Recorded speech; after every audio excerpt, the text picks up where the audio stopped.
My name is Lisa. I'm an animation director here at TED-Ed. I'm Jeremiah. I'm also an animation director at TED-Ed. We take lessons from teachers and develop them into scripts for short, maybe 3 to 5 minute long animated shorts that we then publish on YouTube and then embed those videos on our website. We build a lesson page around each animation that we do, and the website is actually a teaching tool that teachers use. I went to school for traditional animation. I've always wanted to do animation since I was a little kid. So I just looked for a place where I could study traditional hand-drawn animation, and that happens to be the School of Visual Arts in New York. So that's where I went to school to study. And while I was there, I worked with the independent animator Bill Plimpton for a few years. I started out interning with him and then worked there for a few years following, and probably helped hone my interests into something more towards independent animation as opposed to commercial animation, which is what my original interests were. And then also I worked with a producer who is also an animation director here, so it's been responsible for a lot of the different parts of my career over the course of these last several years. I also went to School of Visual Arts where I studied animation. There I met Emily Hubley, who was a filmmaker who was teaching there at the time. And after school, I worked around the city at different places, but also with her, collaborate with her on animation for both her own projects, but also other independent films and a lot of documentaries. So that kind of oddly enough proved to be a really good kind of training for what we do here, which is taking subject matter and illustrating it and looking for ways to come up with visual metaphors and interesting ways of presenting actual factual information. It's kind of a natural progression. For animation, basically, we have about 2 to 2.5 months to do a 4 to 5 minute video, which is crazy. So in the beginning, we were trying to figure out how, is it with mixed media, like how are the different ways that we can solve this? And we had heard about TVPaint at the time. And at the time, we were kind of deciding that it was going to be hard to do a lot of traditional animation, to do a lot of drawn animation. Maybe you would have a few segments that get drawn and animated. I think it's probably through Biljana, who's another animation director here, who brought TVPaint, a TVPaint demo to TED and to TED-Ed.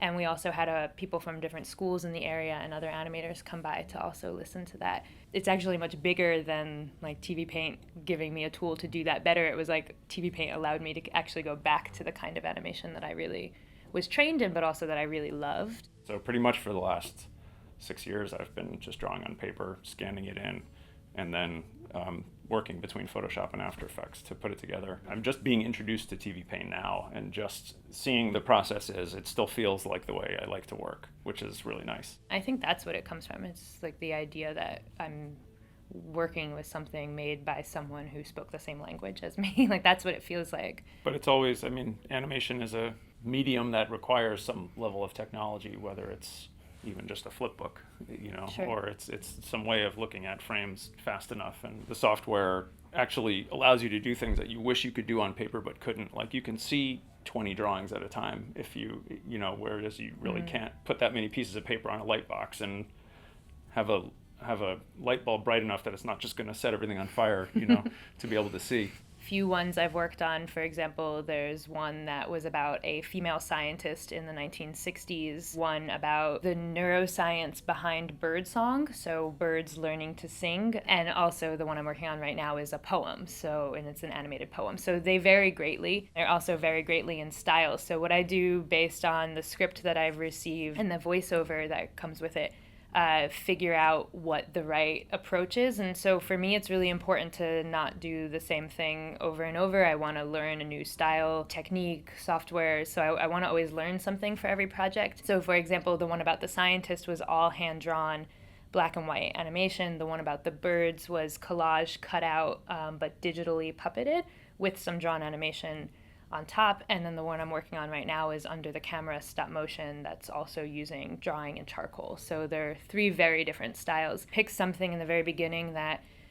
dictates every decision. That design phase actually takes a little while, figuring out if the idea that you have can apply to the production process for 5 minutes, or if it can't, then what are the tricks that you need to take, the shortcuts.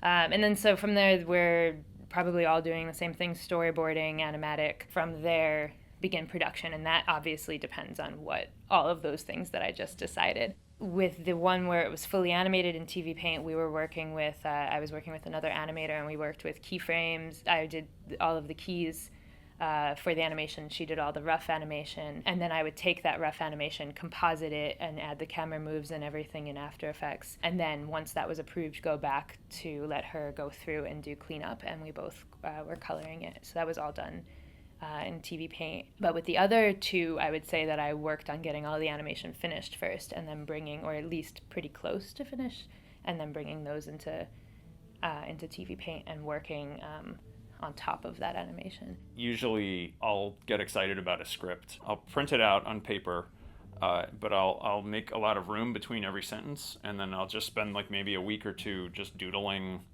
different ideas down and just having it all on this paper. So this paper is like the original document of like what, before even storyboarding or thinking about how I'm going to do it or anything, just that's just the way of getting the ideas out. I will either do that, or sometimes I'll do it in a sketchbook. But just having a piece of paper that's with me at any point when I'm, waiting online somewhere or anywhere I can get an idea of, just to kind of doodle it and scribble it down and not think about anything other than just that. That translates into why I like to draw on paper so much, because the process is so isolated in whatever task you're doing at a given moment.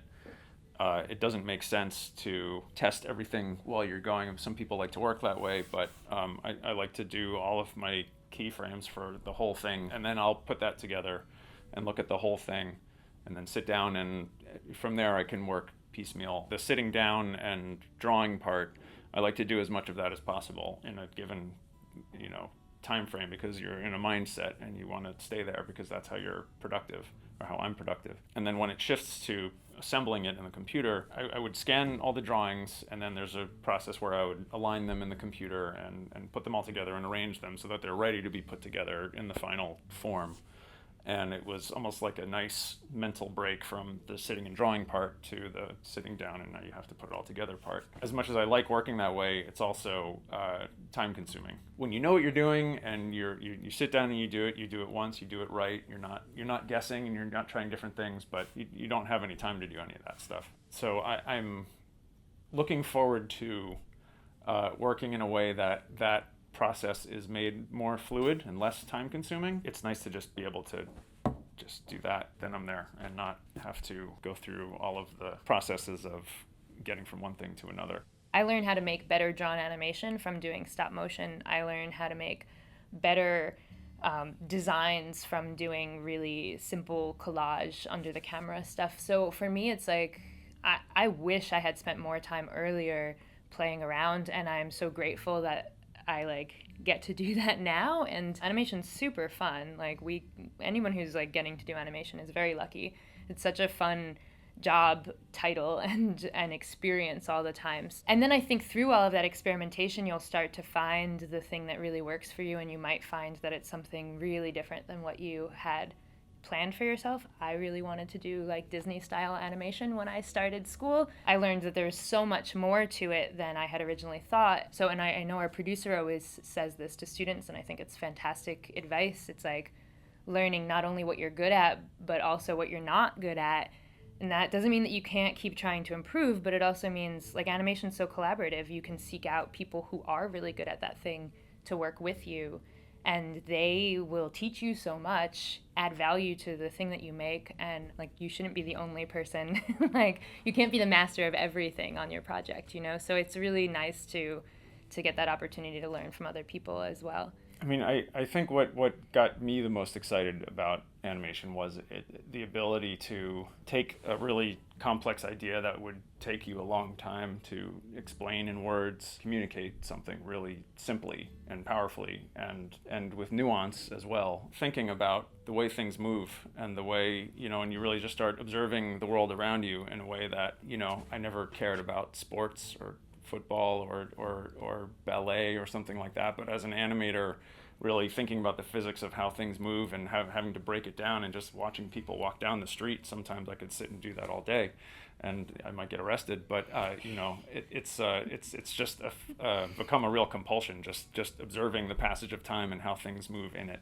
sometimes it's really important to just like test out an idea and try emotion. And then also for people who maybe don't have access to a fancy animation program at school, you can still learn so much online. TVPaint is making so many things available for free. We have series of videos available for free, but also the internet's filled with them. And you could actually learn and test out things with just the materials that you probably have at home.